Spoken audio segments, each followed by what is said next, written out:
A woman has told how a neighbor she trusted to feed her cats was actually a creepy stalker who planted listening devices in her home.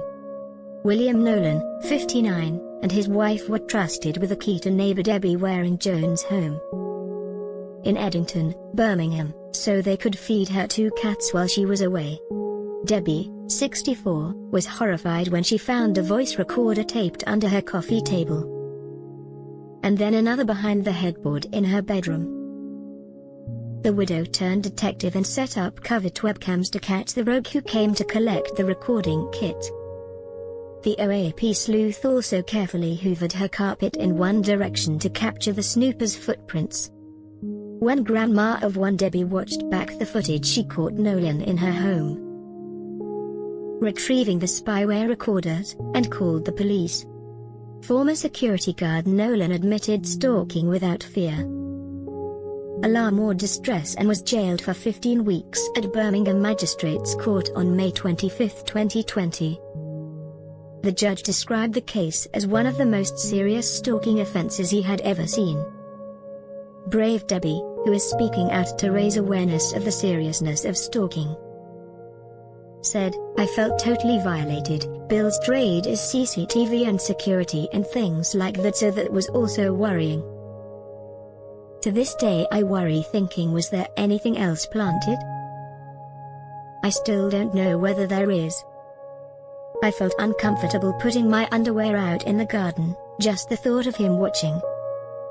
For me, for somebody to put a recording device on your headboard, Terry's only one reason why they want to do that, and that's a sexual reason, something only a perv would do.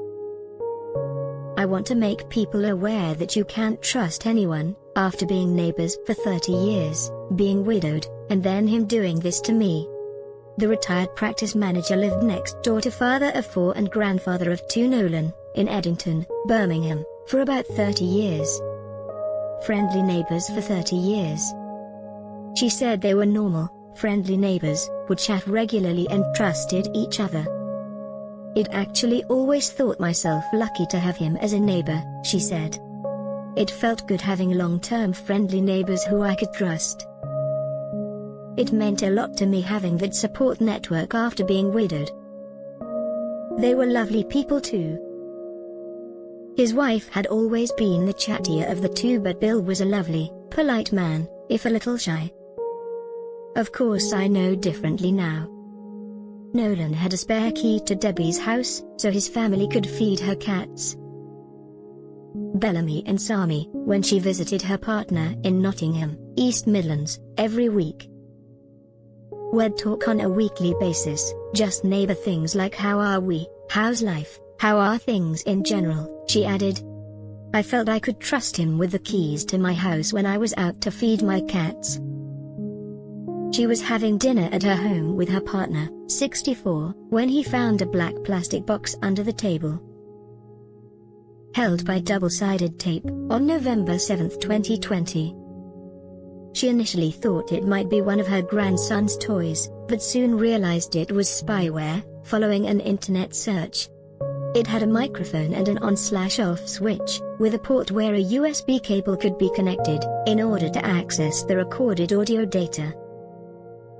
Debbie said, "I was so upset and so panicky, but my main concern was where they live listening devices, but we found they were recorders. I felt totally violated. Then we thought, how's it got there? Who's put it there? And the next thing we thought was, are there any more? We took the pictures off the wall, turned the city upside down and looked in every foreseeable place in the living room. They went upstairs to the bedroom and, sure enough, found one stuck behind the headboard on the bed." She said, "We slept very little and thought whoever planted them needs to come back to get them so you can play back via the laptop. We thought we need to catch them. I really didn't think Bill or his wife would do something like that, but I needed to know for sure." The next day Debbie reported the discovery to West Midlands Police, but was told with no sign of forced entry, she would need further evidence. OAP turned sleuth. Debbie then raced to the shop to buy some cameras to try and catch the stalker. She told Nolan's wife that she would be out on Thursday afternoon until Friday morning, and left home. And just half an hour later, her male neighbor was recorded frantically searching for his missing devices, as can be seen in the clip. Speaking of his return, Debbie said, "The first thing I did was go upstairs. And there were large footprints on the landing and by the bed, so I knew somebody had come looking for the second device." The mum of one rewound the footage to around 3 p.m. on Thursday, when Nolan's wife left to get their grandchildren from school, and caught him on camera. She said, "At 3:23 p.m. I heard the front door open and caught him on camera. He went straight to the coffee table and I thought, I've got him." Footage shows him panicked, rummaging through the kitchen drawer, and then going out of shot briefly, to look for the device that was on her headboard. She called her son, 32, to go and confront him. She said, "I went next door and spoke to them about it and he went, 'I don't know what you're talking about.'